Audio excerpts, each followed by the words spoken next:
జరుగుతున్నటువంటి చరిత్ర క్రమాన్ని చూడకపోతే శివసాగర్ గారు అంటారు, చరిత్ర రథచిత్రాల మీద గులకరాలుగా మిగిలిపోతారు అని. అది జరగవలసిన పరిస్థితి వస్తుంది.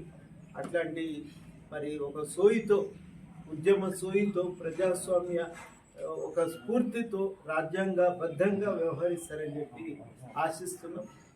లేని ఎట్లా ఇంతకుముందే నేను చెప్పినట్టు ప్రజల నుంచి ఈసారి మాత్రం తీవ్రమైన నిరసన తప్పదని కూడా మేము గుర్తు చేయవచ్చు.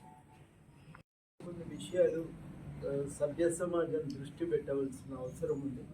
పదే పదే బీఆర్ఎస్ నాయకులు అంటున్నారు, ఈ గవర్నమెంట్ నిలవదు, 6 నెలల్లో కూలిపోతుంది, మళ్ళీ మేమే అధికారంలోకి వస్తాము, ఇవన్నీ కూడా వాళ్ళు మాట్లాడుతూ ఉన్నారు.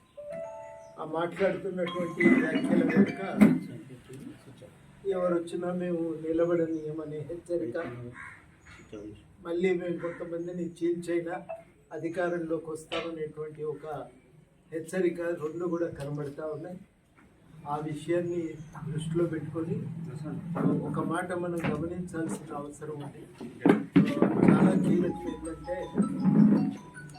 భారతదేశంలో ప్రభుత్వాల ఎన్నుకునే అధికారం ప్రజలే. ఒకవేళ ఎన్నికైన తర్వాత ఏమైనా సమస్యలు తలెత్తితే పరిష్కరించవలసింది అసెంబ్లీ వేదిక. ఈ విషయాలు తేలినాయి ఇప్పటికే. అసెంబ్లీ వేదిక మీదనే ఏ సమస్యలైనా పరిష్కారం కావాలని సుప్రీంకోర్టు జారీ చేసినటువంటి మార్గదర్శకాలు. కాబట్టి ఈ పద్ధతులు కాక మరే ఇతర పద్ధతుల గురించి మాట్లాడినా అది చాలా అనాగరికమైన, రాజ్యాంగ వ్యతిరేకమైన వ్యాఖ్య అవుతుందనేది తెలుసుకోవాలి. అంటే అధికారంలో లేనప్పుడే ఇంత అహంభావంతో బీఆర్ఎస్ నాయకులు వ్యాఖ్యానిస్తున్నారంటే, చట్టం పట్ల కనీసమైన మర్యాద లేకుండా, రాజ్యాంగం పట్ల కనీసమైన గౌరవం లేకుండా మాట్లాడుతున్నారంటే, ఇక అధికారాన్ని వాళ్ళు ఇట్లా ఈ 9.5 సంవత్సరాలు అధికారాన్ని ఎట్లా నిర్వహించారో మనం అర్థం చేసుకోవచ్చు. అరాచకత్వం వాళ్ళ పాలనలో కనబడ్డది. ఈ అరాచకత్వాన్ని చూసే ప్రజలు వాళ్ళకు బుద్ధి చెప్పారు. అందుకని వాళ్ళు చాలా సీరియస్గా గమనించాల్సింది ఏంటంటే, ఇట్లాంటి మాటలు ఇవి ప్రజాస్వామ్యంలో ఇంకా పనికిరావనేది మొన్నటి ఎన్నికలే స్పష్టంగా ఒక వార్నింగ్ లాగా ప్రజలు ఇచ్చిన తర్వాత కూడా ఈ వ్యాఖ్యలకు మళ్ళీ పాల్పడటం అనేది ప్రజా తీర్పును అగౌరవపరచడం తప్ప మరొక మాట కాదు. ఇవాళ చాలా సూటిగా మనం చెప్పాల్సినటువంటి విషయం ఏంటంటే, ఇట్లాంటి వాటిని మళ్ళీ వాళ్ళు చేయరని ఆశిస్తున్నాం. అట్లాంటి పద్ధతులను మానుకోవలసిన అవసరాన్ని కూడా ఎన్నికలు గుర్తు చేస్తున్నందుకు వాటి గురించి పదే పదే మళ్ళీ ఆ వ్యాఖ్యలను మళ్ళీ చెప్పటం, ఇవేవి కూడా చాలా అనాగరికమైన పద్ధతులు అవుతాయనేది మేము గుర్తు చేస్తూ ఈ వ్యాఖ్యలను తీవ్రంగా ఖండిస్తున్నాం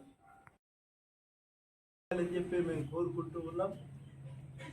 దానికి తగినటువంటి అవకాశం ప్రజలు కూడా కల్పిస్తున్నారు, అవకాశం ఇచ్చిండ్రు. వాళ్ళ అధికారంలో ఉండటానికి కావలసిన సహకారాన్ని కూడా అందిస్తారు.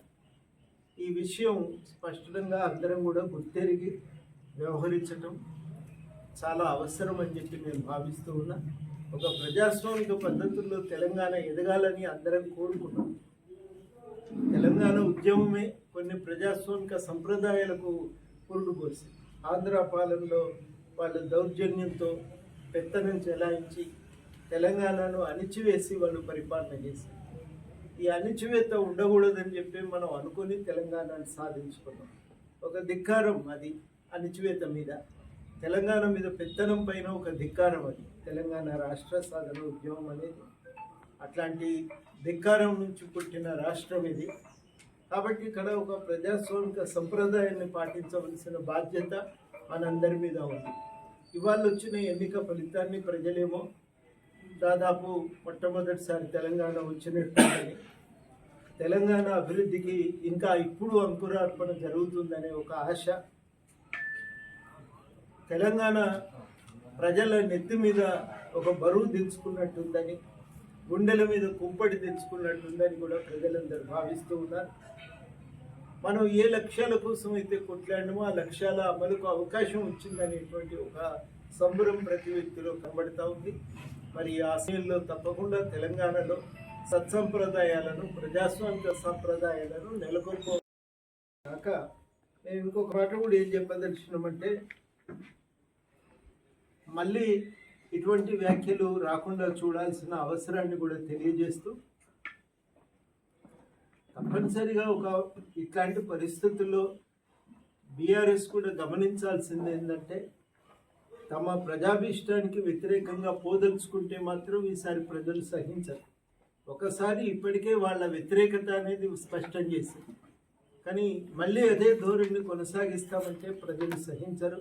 అది పాలకులు అర్థం చేసుకోవాలి. తీవ్రమైన నిరసనలు ఎదుర్కోవాల్సి వస్తుందనే విషయాన్ని కూడా గ్రహించాలి.